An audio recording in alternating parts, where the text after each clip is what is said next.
पहली बार मुझे जिंदगी में क्लाउड बिल समझ में आया है कि ये है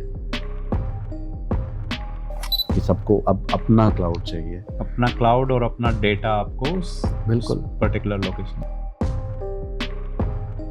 provider like us and hyperscalers will able to manage scalability कि भाई मालूम है हमें कब स्केल होना है, कब डाउन होना है।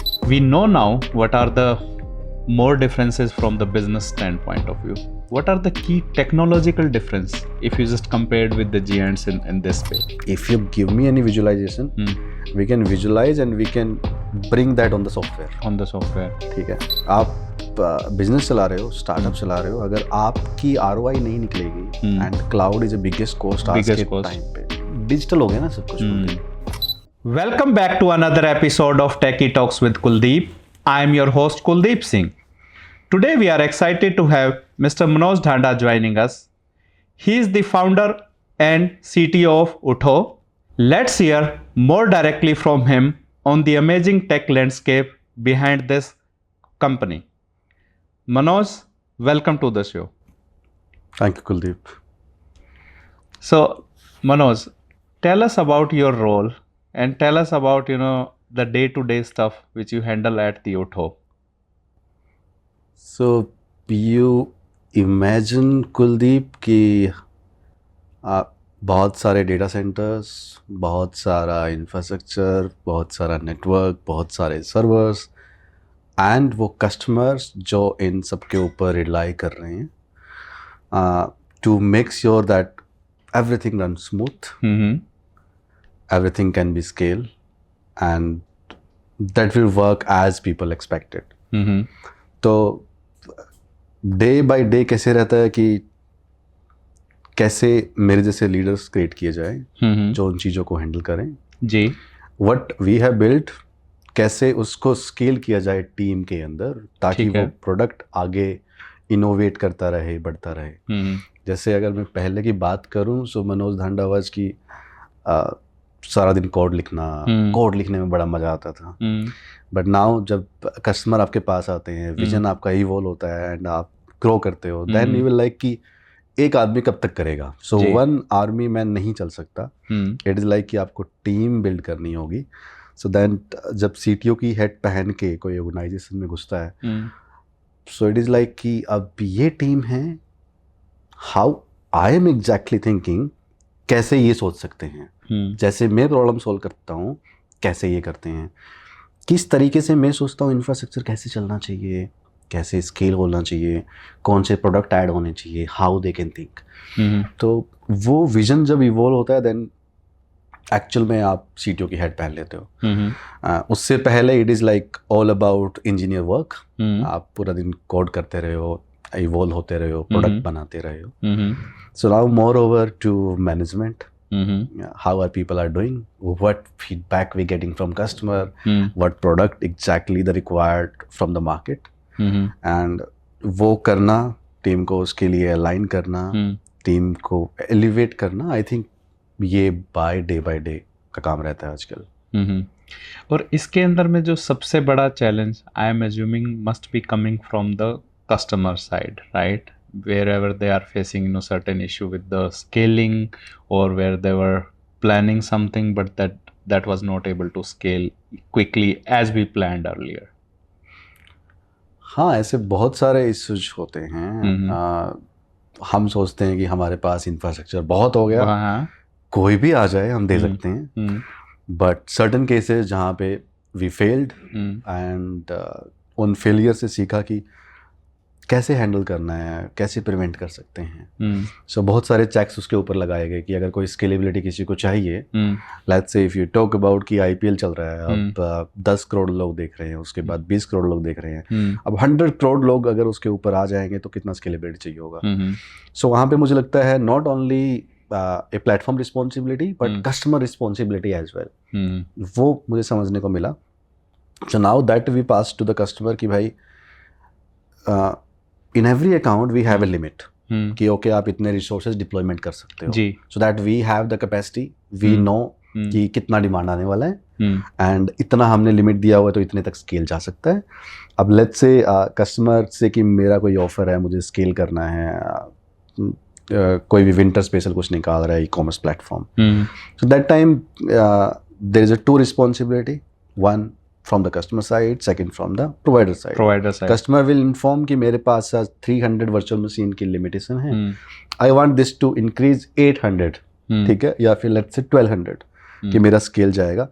जैसे ही कस्टमर की रिक्वेस्ट लेके आता है तो हमें पता चलता है okay customer need this scalability, then we check ki okay we have the buffer of this scalability or not. If not, we can quickly bring new racks, new hardware, and then spin those hypervisors on that to make sure कि वो virtual machines create हो पाए, वो Kubernetes cluster immediately scale कर पाए.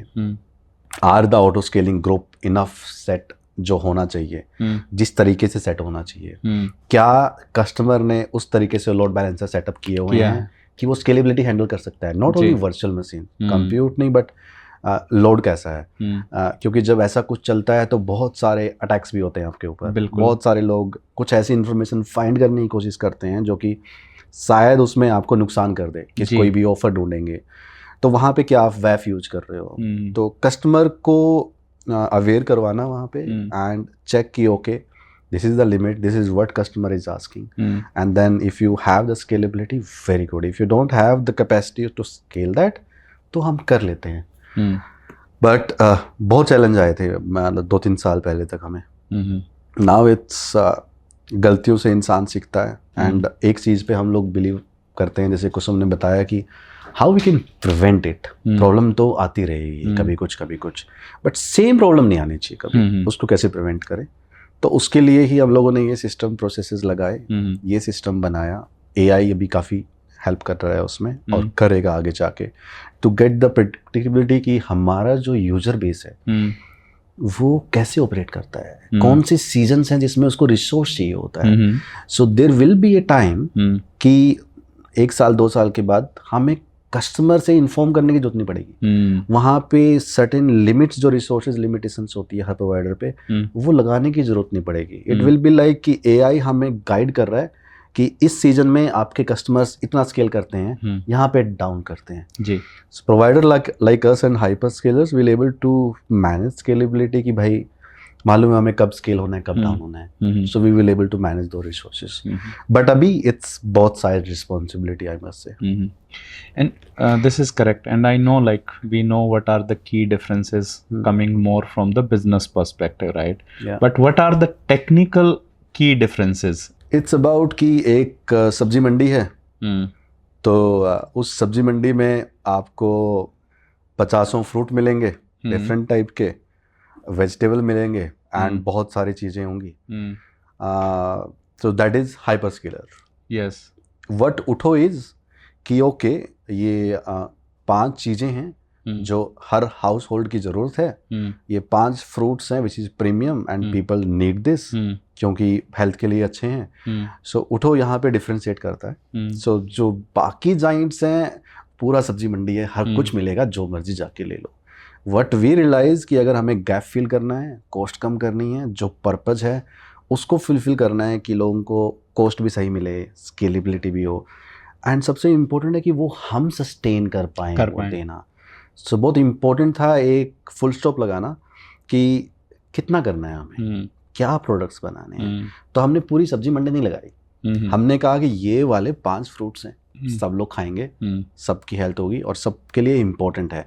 अब ये चीज़ें जो हैं, ये वाले फ्रूट्स कॉस्टली मिल रहे हैं तो लोग खा नहीं पाते, चलिए हम देते हैं. तो हमने उतने सारे प्रोडक्ट बनाए, जैसे कि आपका EC2 इक्विवेलेंट, आपका cloud instances, load balancers, VP architecture, VPC architecture, आपको नेट गेटवे चाहिए, इंटरनेट गेटवे चाहिए, यू से कि मुझे मेरा API गेटवे को सिक्योर करना है, वेब एप्लीकेशन फायरवॉल चाहिए उसके लिए आपको, यू से कि यार मेरे को तो है ना ट्रेडिशनल आर्किटेक्चर है, तो मुझे तो 40 गेट का फायरवॉल लगेगा ही लगेगा. ओके, कर लीजिए. सो वर्चुअल अप्लायंस आ गया वहाँ पे. तो ये जो चीज़ें हैं इसको हम लोग लेके आए. तो डिफरेंस इज ओनली कि हम लिमिटेड एरिया में फोकस रखते हैं, वो एरिया जहाँ से वैल्यू ज़्यादा ऐड हो पाएगी एंड हम क्वालिटी दे पाएंगे. तो हर चीज़ नहीं बिकती हमारे वाली शॉप पे, तो हमारे वाले पे सिर्फ वो है जिससे ज़्यादा वैल्यू ऐड कर पा रहे हैं हम लोग, और ज़्यादा इम्पोर्टेंट है लोगों की हेल्थ के लिए. And you are transparent with the pricing, with the there is no like hidden charges etcetera as well?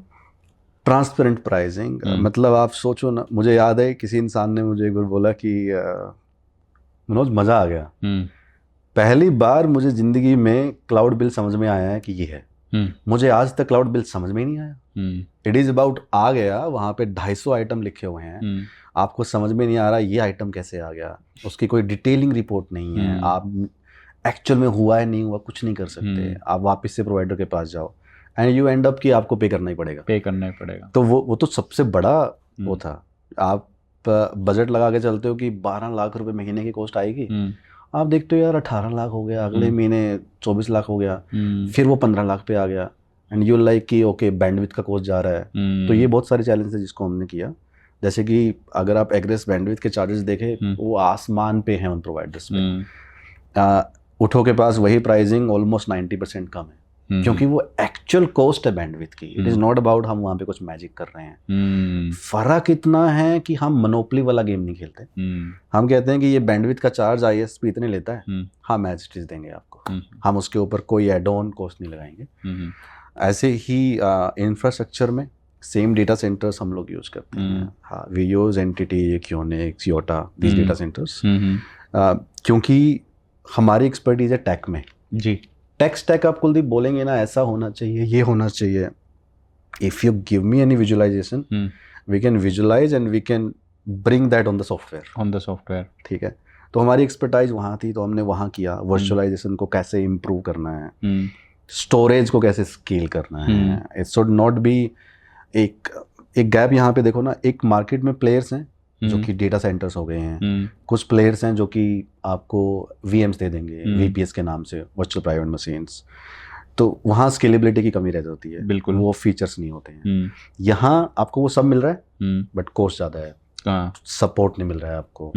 हमने कहा हम यहाँ बीच में बैठ जाते हैं, हम सपोर्ट भी देंगे, जो गैप है ना उसको फुलफिल कर देंगे. हम सपोर्ट देंगे, स्केलेबिलिटी भी देंगे, वो फीचर्स देंगे जो हाइपर स्केलर देते हैं, लेकिन बिना आपकी जेब को हैवी किए, बिना आपकी जेब से वो पैसा निकले.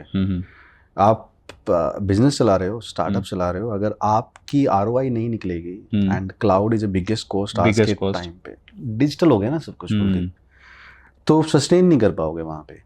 तो आई बिलीव वो सबसे इम्पोर्टेंट चीज़ है. तो वहाँ इम्पैक्ट डालना much critical for organisation like us. तो जब बात आती है सपोर्ट की, तो सपोर्ट में डिफरेंस क्या है कि हाइपर स्केलर्स पे ज़्यादातर बोट्स रिस्पॉन्स करते हैं. बिल्कुल. अब कुलदीप इसमें बहुत सारे लोग ये भी बोलते हैं अच्छी बात है ना, बोट रिस्पॉन्स कर रहे हैं, इमीडिएट, मुझे इंसान का वेट नहीं करना पड़ रहा. बट प्रॉब्लम क्या है, बोट्स है ना वो इमोशन नहीं समझते, वो आपके पीछे की स्टोरी नहीं समझते कि एक प्रॉब्लम की वजह से इम्पैक्ट क्या हुआ. It will keep repeating. आप देखेंगे बहुत सारी चीज़ें, अगर आप आज भी ChatGPT कर रहे हो, देयर आर सोल्यूशन जो आपको मिलेंगे, बहुत सारे सोल्यूशन नहीं मिलेंगे, बट क्या वहाँ पे जाके आप रुक जाओगे? नहीं, आपको तो आगे बढ़ना है. तो ह्यूमन सपोर्ट वहाँ बहुत इम्पोर्टेंट है. जब उस सिचुएशन को समझ के क्या एक्शन लिया जाए, कितनी क्रिटिकल सिचुएशन है, मुझे लग रहा है वो बहुत अच्छा इम्पैक्ट हम लोग डाल पा रहे हैं. वो कभी भी हाइपर स्केलर्स उस स्केल पे इम्पैक्ट नहीं डाल पाएगा, क्योंकि इकोसिस्टम बन चुका है ऑलरेडी. उसको चेंज करना, it is about adding A cost, and वो कोई ऑर्गेनाइजेशन नहीं कर सकती. उसके बाद है टेक्नोलॉजीज. सो हम लोगों ने वही टेक्नोलॉजी यूज की है, used by these hyper scalars, चाहे वो KVM हो वर्चुअलाइजेशन के लिए, स्टोरेज के लिए SAP स्टोरेज हो, या फिर DRBT लिनबिट क्लस्टर्स हो, उसके बाद लोड बैलेंस की backend technology. So it's all open source stack. कोई भी प्रोप्राइटरी सॉफ्टवेयर नहीं है कि उसका सोल्यूशन नहीं मिलेगा. ऐसा नहीं है कि 4 लोगों ने कुछ बना दिया, प्रॉब्लम आई तो सोल्यूशन किसी के पास है ही नहीं. The product that we are consuming to build this stack सारा ओपन सोर्स है. एंड कुछ भी आता है, अगर आपको लगता है कि आप कर सकते हो, तो आप इमीडिएटली कोड को मॉडिफाई कीजिए, उसको बिल्ड कीजिए, क्रिएट, एंड यू गो. आपको वेट नहीं करना कम्युनिटी का भी. बट देन अगर कोई लार्ज चैलेंज आ गया, आप कहते हो सोल्व नहीं हो पा रहा, लाखों की कम्युनिटीज है इन ओपन सोर्स सॉफ्टवेयर की जो कि इमीडिएट हेल्प करेगी. और मुझे लग रहा है अगर आप देखोगे ट्रेंड आज के टाइम में, जो हाइपर स्केलर्स हैं, they also directly now start promoting open source. बिल्कुल. पहले वो क्या करते थे, कोई भी ओपन सोर्स था उसी को प्रोप्राइटरी में कन्वर्ट किया, नाम चेंज किया, मार्केट में दे दिया। अब वो कहते हैं कि नहीं, काफका है तो काफका है, मैं इसको चेंज नहीं करूँगा। पहले चेंज होता था हर चीज़ करनी, तो अभी वो लोग भी प्रमोट करना शुरू कर दिए, क्योंकि फ्लेक्सिबिलिटी वहाँ से आएगी। और जब तक फ्लेक्सिबिलिटी नहीं होगी, एक स्कोप नहीं होगा कि प्रॉब्लम आएगी, तो लाखों लोग हैं उसमें सोल्यूशन ऐड करने के लिए, सजेशन देने के लिए, तब तक वो रिलायबिलिटी या फिर लंबे टाइम का गेम अगर हम बोले नहीं खेल सकते। तो मुझे लग रहा है ओपन सोर्स ने बहुत बड़ा हेल्प किया। लास्ट के 10 साल में जो पूरी दुनिया के अंदर ओपन सोर्स ने किया है, प्रोप्राइटरी सॉफ्टवेयर मुझे लग रहा है इतना नहीं कर पाते। बिल्कुल तरीके से टेक्नोलॉजी मूव कर रही है इतने फास्ट पेस पे, प्रोप्राइटरी के साथ हम लोग नहीं कर सकते थे। बिल्कुल। So very thankful to this community, जो लाखों लोग मिलके बिल्ड कर रहे हैं, हर कोई अपना फीचर ऐड करता है। कैसे होता है कुलदीप, एग्जाम्पल के लिए अब स्टोरेज है, स्टोरेज में किसी ने बोला कि यार मुझे डिस्ट्रीब्यूटेड जो है, अब स्नैपशॉट्स हैं, स्नैपशॉट्स आ गए हैं, अब यूजर का आया कि नहीं मुझे स्नैपशॉट को एज ए बैकअप यूज करना है। तो वो एक कम्युनिटी के मेंबर के पास अपने कस्टमर की रिक्वेस्ट आई, एंड वो क्या करता है, then they will write code और they will put in the feature request. अब उसने कोड लिखा, अब वो कोड लाखों लोगों का आ रहा है। एक कस्टमर ने चाहा था कि स्नैपशॉट को ही बैकअप में एक्सपोर्ट कर लूं, आज मिलियंस ऑफ लोग उसको फायदा उठा रहे हैं। सो यू आर सेइंग कि आपने कंसेप्ट वही यूज किए जो हाइपरस्केलर यूज कर रहे थे, या जो ओपन सोर्स टेक्नोलॉजी थी, रादर देन कि you are doing something very different. It is the same thing, you improved them, you used it, and also you made it very transparent, right? For example, you know, the pricing which you shared, right? Okay, whatever is the egress traffic cost which you are saying, it is transparent, and then the people can know how much it is costing, how much is the real cost to me, and how I can reduce it. बिल्कुल, and बहुत ज़रूरी है। दुनिया में ना जितनी जल्दी technology बढ़ रही है, जितनी जल्दी ये दुनिया आगे बढ़ रही है ना, ट्रांसपेरेंसी कहीं ना कहीं ख़त्म होती जा रही है। तो मुझे लग रहा है जितनी ज़्यादा हम ट्रांसपेरेंट रहेंगे कस्टमर के साथ, उतना इम्पोर्टेंट है, उतना लंबा चल पाएंगे। ट्रस्ट कहाँ से आता है कुलदीप? ट्रांसपेरेंसी से तो आता है। कहते हैं ना कि यार अगर डिस्प्यूट है, जस्ट बी ट्रांसपेरेंट, कुछ भी चल रहा है दिमाग में, से इट, तो वहाँ पे जब चीज़ें आमने सामने आती है, बातें कितनी अच्छी हो कितनी बुरी हो, सुलझ जाती है, एंड वहीं से ट्रस्ट मिलता है। ठीक है। कहते हैं ना कि मैं विश्वास क्यों नहीं कर पा रहा, क्योंकि सामने वाला खुल के बात नहीं कर पा रहा। सो वहाँ पे हम लोग बिल्कुल खुल के, हमारे अंदर कमियां हैं, वी एक्सेप्ट इट कि हाँ हमारी प्रॉब्लम है, this was our mistake, we are learning, and definitely make sure कि नेक्स्ट टाइम आपको नहीं आएगा, है ना। और प्लेटफॉर्म की जहाँ तक बात करें कुलदीप, मुझे लग रहा है प्लेटफॉर्म बनाने वाले हम नहीं हैं, हमारे कस्टमर है जिन्होंने प्लेटफॉर्म बनाया है। ओके। क्योंकि अगर उन कस्टमर्स का वो फीडबैक हमें नहीं आया होता, उन कस्टमर ने हमें नहीं बोला होता कि ये वाला फीचर चाहिए मुझे ये फ्लेक्सिबिलिटी चाहिए, मैं ना AWS से मूव होके आपके पास इसलिए नहीं आ रहा हूँ क्योंकि आपके पास VPC नहीं है। अगर कस्टमर वो नहीं बताता तो आज हमारे पास वो आर्किटेक्चर नहीं होता। तो उस कस्टमर ने बताया, हमने बिल्ड किया, आई थिंक तभी ये प्लेटफॉर्म आज बन पा रहा है। एंड ऑलमोस्ट 45,000 रजिस्टर्ड यूजर्स हैं जो यूज़ करते हैं, कितने डेवलपर्स हैं, बहुत सारे स्टूडेंट्स भी हैं, क्योंकि बहुत बड़ा चैलेंज था, इंडिया के यूथ के पास क्रेडिट कार्ड नहीं है जो बच्चे पढ़ाई कर रहे हैं। इंडिया के यूथ के पास, बहुत लोगों के पास डेबिट कार्ड भी नहीं है। When you go to hyperscaler to learn technology की यार मुझे डिप्लॉय करके देखना है सब कुछ, मेरा ये आर्किटेक्चर है, मैं वहाँ कर ही नहीं सकते, you need a credit card. And then अगर कोई भी गलती से आपका इंस्टेंस रह गया, वो इमीडिएटली एक बच्चे के ऊपर एक बिल आएगा, दिस इज़ नॉट एक्सेप्टेबल। सो हम लोगों ने इसके ऊपर भी काफ़ी सारी चीज़ें की, बहुत सारे ट्रेनर्स हैं जिनके साथ मिलके बोला कि भाई बच्चों को ना पढ़ाओ, इंफ्रास्ट्रक्चर चाहिए ना हम देंगे, we will not ask any credit card, even आपको अगर क्रेडिट चाहिए बच्चों के लिए, वी विल गिव। उसके बाद जो इंटरप्राइजेज हैं हमारे साथ, क्रिटिकल इंटरप्राइजेज, कि इसका 5 सेकंड का भी फ्लक्चुएशन आया तो दुनिया इधर से उधर हो जाती है। सो वो धीरे धीरे स्केल किया वहाँ पे। सो एक स्टूडेंट से लेके mid size business, large business, एक ऐसा बिजनेस जिस पे करोड़ों यूजर्स डिपेंडेंट हैं। आई मस्ट से कि अगर वो फीडबैक नहीं आता यूजर से, तो ये प्लेटफॉर्म इतना स्केलेबल, इतना रिलायबल, रोबस्ट नहीं होता जो आज है। No, this is good, and I think it is also, you have established it well, and I think it has scaled also so well so far for this many big customer. What you are doing for the future plan, right? As you know, the tech landscape is evolving very quickly, specifically with the AI and the Gen AI. We expect that the new changes will come even very faster. How you are ensuring this thing? जैसे मैंने कहा कुलदीप, बहुत सोच समझ के अभी चीज़ें करते हैं, क्योंकि if you want to give that predictability in the cost and वो सेम कंटिन्यू करना है, तो आपको वो बनाना है जिससे इम्पैक्ट ज़्यादा होगा. ठीक है. यानी क्रिएट कम करना है, इम्पैक्ट ज़्यादा दिखाना है. ठीक है. इम्पैक्ट ज़्यादा होना है वहाँ पे. अभी AI की अगर हम बात करें, GPU की लाइन में हम लोग आ गए हैं. So people can buy GPUs from our side. उनको कोई भी मॉडल को इन्फ्लुएंस करना है, दे कैन डू दैट. उनको कोई भी उसके लिए टूल चाहिए, we can add in the stack. And along with that we have the market place जहाँ पे लोग आके अपने स्टैक्स डाल सकते हैं. That is not limited to web server, database. आपका कोई भी AI का टूल है, फॉर एग्जाम्पल N10 है, N10 can be diploid in just 2-3 minutes. ठीक है. आप इमीडिएटली लीजिए. आपको सब्सक्रिप्शन वाला N10 लेने की जरूरत नहीं पड़ेगी. आपका डेटा अपने पास रहेगा, आपके सर्वर पे रहेगा. आपको सिक्योरिटी ग्रुप ऐड करना है, ऐड करो. उस पे जो मर्जी डेटा डालो, कहीं नहीं जा रहा है वो. So you are supporting all the latest cutting edge technologies on your platform, and also started providing, for example, the AI, etc. If someone needs to train a big model, this is where you started providing that. बिल्कुल. किसी को कोई कहता है कि मुझे cloud instance नहीं चाहिए GPU पे, I want the bare metal one. मुझे आप 50 सर्वर का बेयर मेटल क्लस्टर लगा दो जिसके ऊपर मेरा ही GPU हो. We will set up a dedicated environment, कि वो पूरे रैक डेडिकेटेड उनके लिए होंगे, नेटवर्क डेडिकेटेड उनके लिए होगा. बहुत सारी ऑर्गेनाइजेशन है जो कहती है कि मेरा तो सेपरेट होना चाहिए सब कुछ. We can set up a private cloud, जो कि शायद पहले लोग करते थे, करना छोड़ दिया. बट नाउ 2 साल से एक स्ट्रैटेजी चल रही है, एग्जिट हाइपरस्केलर स्ट्रैटेजी, कि क्लाउड से कैसे वापस आए.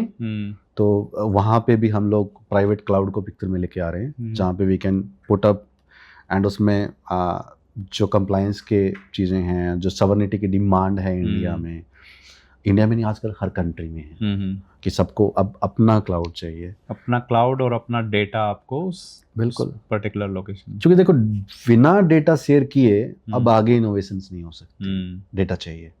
अब डेटा भी आप दे रहे हो, सेफ रहे, सिक्योर रहे, कोई उसको मिसयूज ना करे. And we see like day to day there are challenges, right? Sometime there is an attack happened, my PII data got leaked, my medical related data got leaked. Yeah. बिल्कुल. आप देखो ना, कुछ साल पहले एम्स के ऊपर कितना बड़ा अटैक हुआ था. It was big ransomware attack. I was sitting with the CIO few days back in an event, and उन्होंने बताया पूरा स्टोरी, कितना इम्पैक्ट होता है. लाखों पेशेंट जाने वाले थे, घर नहीं जा पाए, क्योंकि एग्जिट कहाँ करेंगे. पूरा ERP डाउन है. उनके पास जितने भी हमारे मिनिस्ट्री से लोग होते हैं, जितनी भी एजेंसीज होती हैं, सब सिर के ऊपर खड़ी हुई है कि ये कैसे हो गया. डेटा लाओ, डेटा लाओ, डेटा लाओ. क्योंकि बिना डेटा के कुछ नहीं पता कौन पेशेंट किसका है, किस पेशेंट का क्या बिल है, किस पेशेंट का क्या होना था. क्योंकि जब डिजिटल हो गया ना कुलदीप, तो रजिस्टर्स खत्म हो जाते हैं. बिल्कुल. और जब रजिस्टर्स खत्म हो जाते हैं, देन डिजिटल इंफ्रास्ट्रक्चर की डिपेंडेंसी बढ़ जाती है. एंड वहाँ पे आई थिंक हमारी बड़ी रिस्पॉन्सिबिलिटी बन जाती है कि कैसे उसको सेफ करें, कैसे सिक्योर करें, कैसे वो चलता रहे. जैसे मैंने कहा ना कि अगर एक टेलीफोनी में कुछ हो जाए, तो अगर किसी के कार्ड से पैसे कट के कहाँ रिपोर्ट करेगा. किसी को एम्बुलेंस का फ़ोन करना है तो कैसे करेगा अगर नहीं होगा तो. Very very important. Not only scalability but security is must. And I think वहाँ पे रोल आता है हमारा कि कैसे हम कस्टमर को अवेयर करा पाएँ कि आपको कौन कौन से सिक्योरिटी पैरामीटर लेके चलने चाहिए पहले से. तो वो करते हैं. And are you also like focused on the serverless also? We are doing kind of Lambda kind of tool. जैसे Lambda सर्विसेज दे रहा है सर्वरलेस की, तो वैसे ही हम लोग देंगे. It is built on open source. Okay. Currently in house है. We have tested it, but soon we will launch it. क्योंकि टाइम बहुत चेंज हो गया ना. पहले लोग सर्वर्स अपने ऑफिस में लगाते थे, फिर डेटा सेंटर में लगाने लगे, फिर वर्चुअल मशीन आई, फिर वर्चुअल मशीन से क्लाउड पे जाने लगे, अब कहते हैं कि मुझे तो इंस्टेंस भी नहीं चाहिए, मेरे को तो मेरा ये कोड रन करना है 15 मिनट के लिए, कर दो आप, खत्म बात।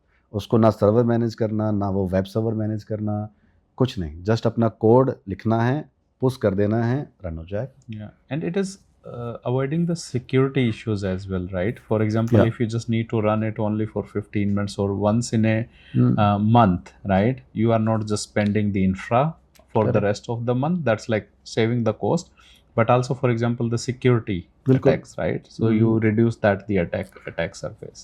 बिल्कुल। आप देखो ना, जो पहले एप्लीकेशन बनती थी मोनोलिथिक में, पूरा कोड एक जगह पड़ा होता था, आपका कुछ भी कॉम्प्रोमाइज हुआ, सब कुछ गया।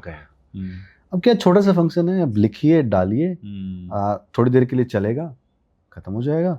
आपका जो डेटा पास हो रहा है वो भी एपीआईज के थ्रू हो रहा है, विच इज टोकनाइज, जो कि चेंज होती है हर 5 मिनट 15 मिनट, जितना भी आपको लगाना है। तो ऐसा भी नहीं है कि एक सीक्रेट की है वो कहीं पे गायब हो गई, कहीं पे कॉपी किया, पेस्ट किया, किसी को मिल गया, एक्सेस कर लेगा, नहीं, चेंज हो गई है, इट्स कीप रोटेटिंग। तो वॉलेट सिस्टम आ गए हैं, आपका सर्वरलेस आ गया है। अच्छा, एक चीज़ बताइए, everybody is stating that they are taking care of the security part, they are taking care of the data sovereignty, they are take right कि आप डेटा अपना लोकल रखिए। What is something special specifically about the Indian customer which Utho is doing to make sure कि ये safe है, secure है, and there are like all the compliance which are being followed? So architecture की जब बात आती है ना, सो वहाँ पे इट इज़ अबाउट, आप विजुलाइज कर रहे हो कि आपके ऑफिस में जैसे कोई आता है, सो एंट्री कैसे होगी, पहले मेन गेट पे जाएगा, सिक्योरिटी पूछेगा कहाँ जाना है, देन अंदर आएगा, फिंगरप्रिंट होगी या फिर अप्रूवल जाएगा, तब आपकी सोसाइटी में या आपके ऑफिस में एंट्रीज होती है। सिमिलर हम लोग जब बात आती है डिजिटल इंफ्रास्ट्रक्चर की, वहाँ पे भी ऐसे सोचते हैं। सो लाइक आपने वीपीसी आर्किटेक्चर क्रिएट किया, सो इट इज़ अबाउट आपने अपनी एक बिल्डिंग बना ली, एंड उस वीपीसी के अंदर अब कोई भी आ रहा है उस बिल्डिंग के अंदर, तो आप डायरेक्टली अलाउड नहीं कर रहे, यू आर लाइक कि ओके ये 3 ऑफिसेज हैं, इनमें लोग जा सकते हैं, दैट मीन आपने इंटरनेट गेटवे डाल दिया कि इन 3 पे ही लोग बाहर से आ सकते हैं, बाकी जो 50 ऑफिसेज इसके अंदर मैंने बना रखे हैं उसके अंदर कोई नहीं आ पाएगा, बट कनेक्टेड होंगे आपस में।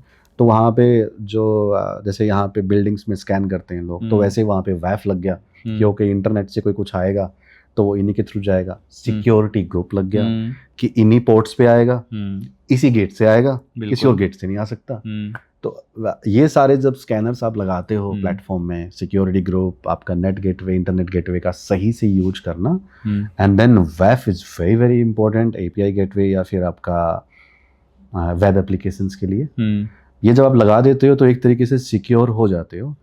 बट उससे भी ज़्यादा इम्पोर्टेंट है कि आपने क्या, जो एप्लीकेशन आप होस्ट कर रहे हो, जो डेटा होस्ट कर रहे हो, इज़ दैट वल्नरेबिलिटी टेस्टेड, आपने वीएपीटी कराया कि नहीं कराया, आपने क्या कोई बग बाउंटी प्रोग्राम ओपन किया, क्या लोग रिपोर्ट कर पा रहे हैं, क्या कर पा रहे हैं, है ना?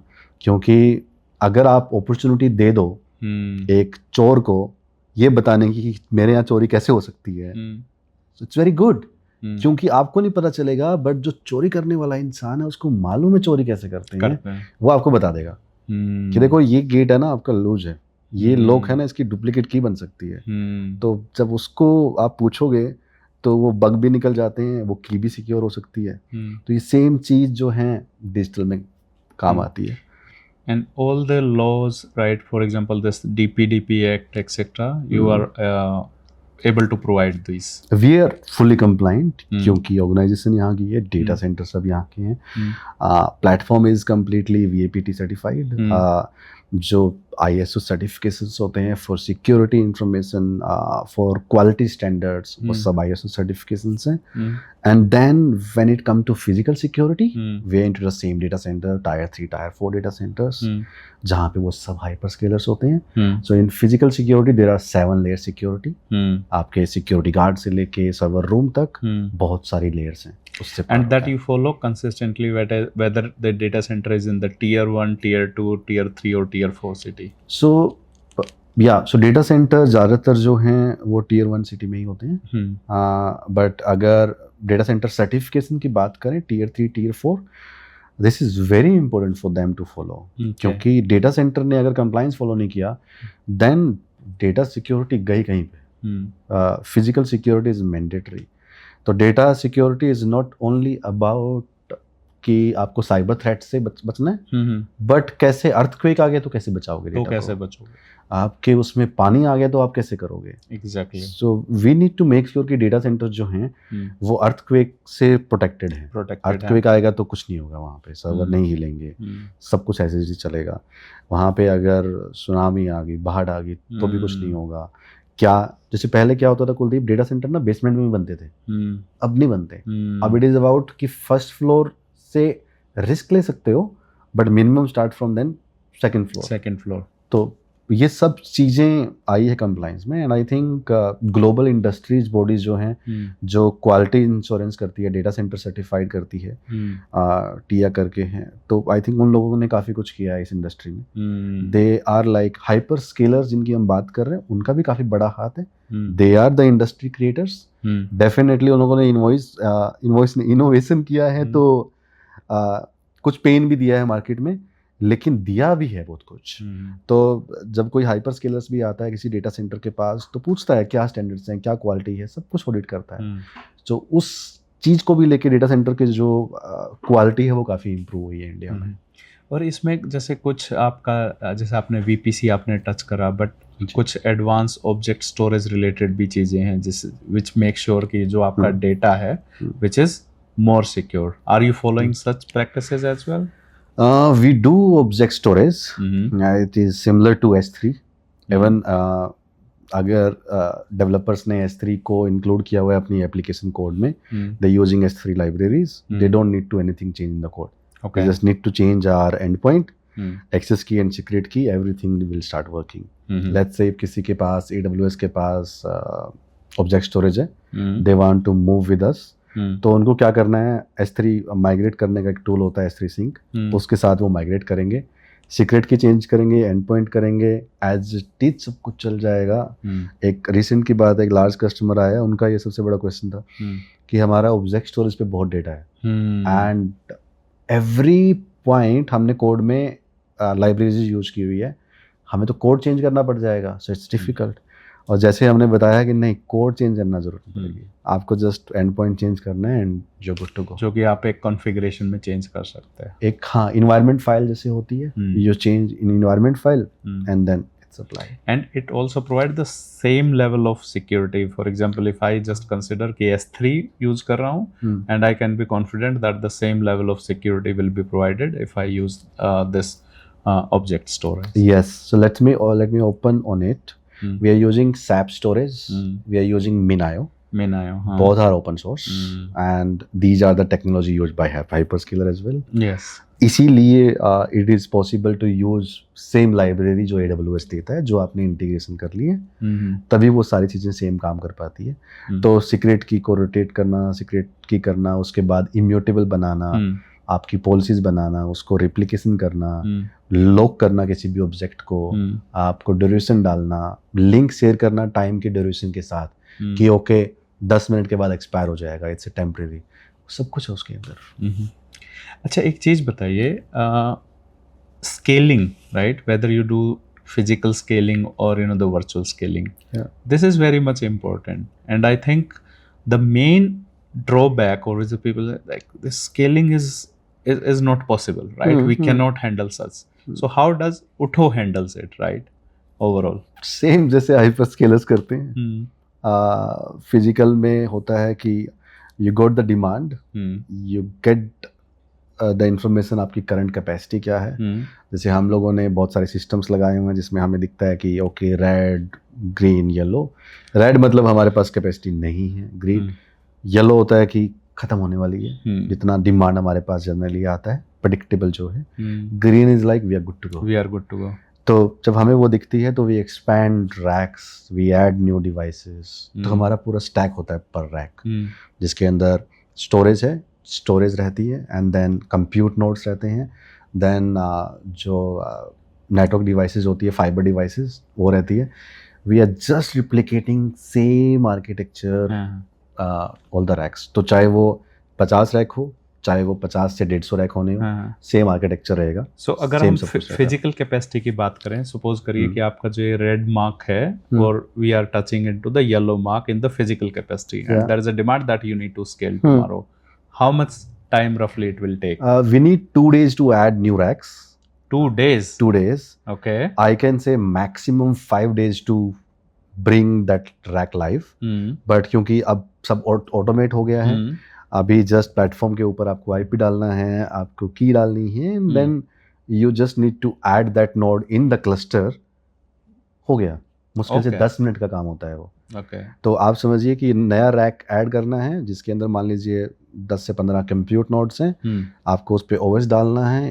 One OS will take 20 minutes and if अगर हम ओएस को पुश कर रहे हैं देन इट्स हार्डली 5 मिनट्स। उसके ऊपर नेटवर्किंग कॉन्फ़िगरेशन हो गया है एंड देन ऐड करना ऑन द प्लेटफॉर्म। प्लेटफॉर्म पे ऐड हो गया मतलब अब उस पर कोई भी कस्टमर आ सकता है। डेफिनेटली उससे पहले हम लोग एक टेस्टिंग करते हैं, ड्रिल करते हैं, उसको स्ट्रेस करके कोशिश करते हैं कि जितना लोड जा रहा है कोई सी इम्पैक्ट तो नहीं हो रहा, and then we live those nodes. तो ऑलरेडी कैपेसिटी होती है, बट होता है तो 5 दिन आप मान लीजिए, आप कोई कहता है कि मुझे तो 10,000 नोट्स चाहिए और मेरा अगले 15 दिन के बाद ये होने वाला है, then we can add it, we can do. So like less मतलब 1 वीक या 10 दिन के अंदर में probably you can extend. 1 week 10 उसके अंदर हम लोग ऑलमोस्ट 5 से 7 रैक्स को लाइव कर सकते हैं। Okay, immediately. And one rack capacity have to host about more than 500 VMs, which is 32 GB RAM, 64 GB RAM वाले VMs. enough capacity. And how about the virtual scaling? Virtual scaling in the sense like you do have the physical capacity, but then just the consumer needs to just scale. It's in seconds. It's in seconds. आपको चाहिए, आपके पास 128 GB RAM का instance है, 256 करना है, आप click कीजिए डन।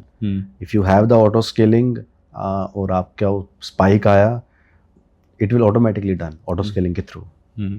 अच्छा, इसमें एक स्पेसिफिक चीज है, but how you are handling the specific spikes means whether it is related to any sports day, it is related to any festival day or any big day sales etc, for example 15th August etc. हमें customer से idea लगता है वो कि what kind of customer we have, and हमारी transparency रहती है customer के साथ। we openly say कि okay this is your limit। Customer को मालूम होता है कि ये मेरे रिसोर्सेज लिमिट्स हैं, इतने में डिप्लॉय कर सकता हूँ। अब जब कस्टमर को मालूम होता है, ट्रांसपेरेंट है कि इतने रिसोर्स डिप्लॉय कर सकता हूँ, उसको चाहिए कि मुझे 300 से अभी 700 करना है, देन definitely customer will contact us.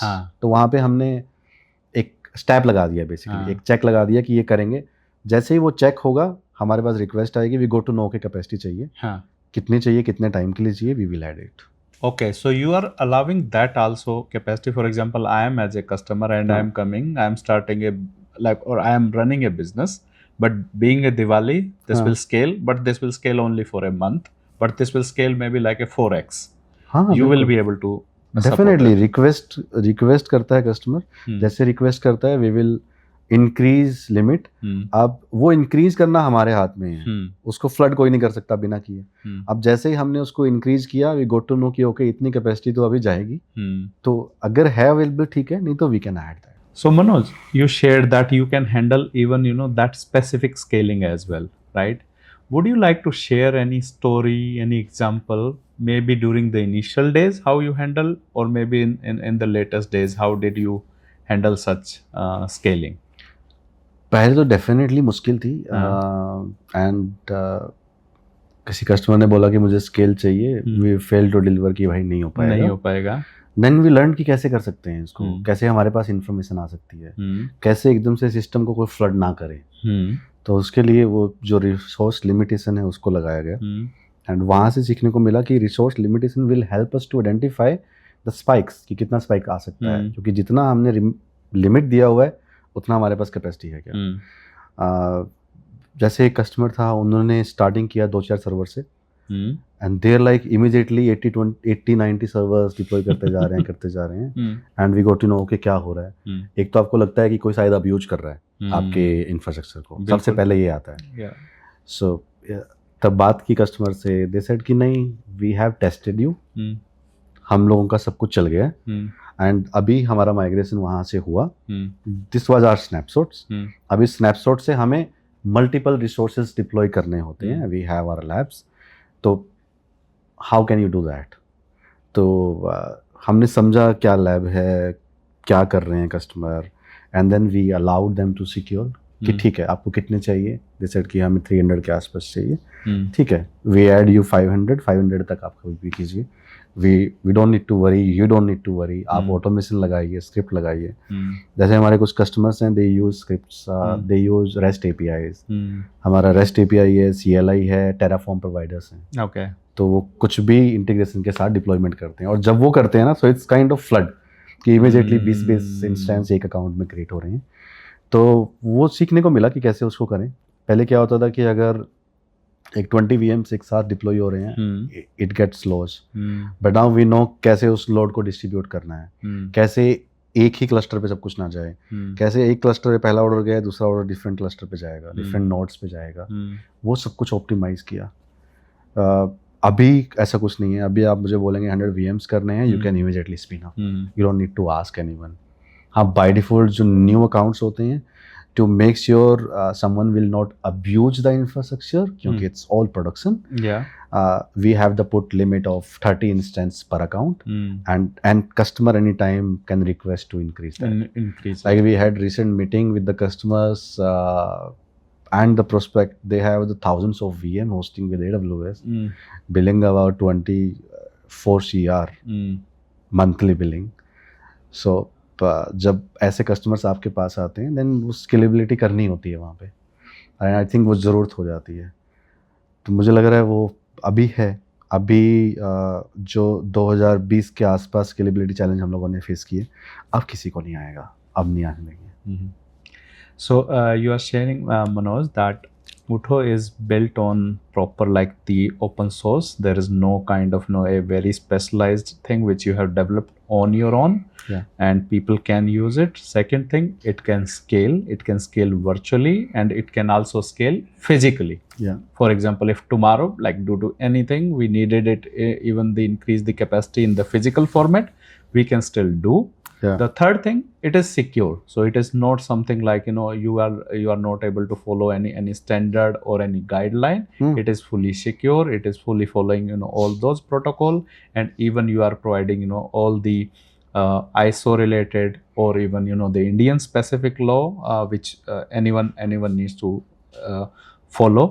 Third is your specific focus is on the data sovereignty, because that's one thing which you assume it is critical, because data is the most critical asset for any of the organization. And you are also innovating in this space, so it is not something, hey, I have just given these services. You are thinking about scaling, whether it is related to the serverless in the future, whether it is related to the enabling of the AI in the future, and also you are thinking, okay, how quickly I can learn about those patterns proactively so that I can move easily from yellow to green zone, rather than it starts becoming the red zone. 100% rightly said. Thanks Manoj. I think it was very helpful. Thanks for being open, and thanks also for being sharing what you have learned over the period. This was not something you were knowing from the day one. You scaled well with the customer, and I hope your technical architecture, your implementation would scale further also within the next 5 or 10 years span. Thank you Kuldeep. And मुझे लगता है जिस तरीके से आज हमारा देश grow कर रहा है, टेक्नोलॉजी ग्रो कर रही है, अगर इंडियन बिजनेसेस ज़्यादा से ज़्यादा अपने डेटा को, नॉट ओनली कि आप उठो पे आ जाओ, फ़र्क नहीं पड़ता, एज सुन एज कोई भी प्रोवाइडर इंडिया में आपकी हेल्प कर पा रहा है, I request bring your data in India. Not only आप अपनी हेल्प कर पाओगे कभी भी किसी भी प्रॉब्लम में फंसने से, बट इस देश की बहुत बड़ी हेल्प होगी, इस देश की गवर्नमेंट की बहुत बड़ी हेल्प होगी. And you will feel proud कि अगर कोई भी कल की डेट में कुछ भी ग्लोबल इंसिडेंट्स होते हैं तो हमारे देश को कोई रिस्क नहीं है. हमारे देश का डेटा देश में रहेगा. और जब ये इकोनॉमी, ये डिजिटल इंफ्रास्ट्रक्चर इंडिया में चलेगा तो इंडिपेंडेंट होंगे हम लोग, एंड रिस्क फ्री होंगे. मुझे लगता है हमारी गवर्नमेंट अच्छे से डिसीजन ले पाएगी कुछ भी चीज़ को करने के लिए। उनको उससे पहले सोचना नहीं पड़ेगा कि कितना बड़ा रिस्क हो सकता है।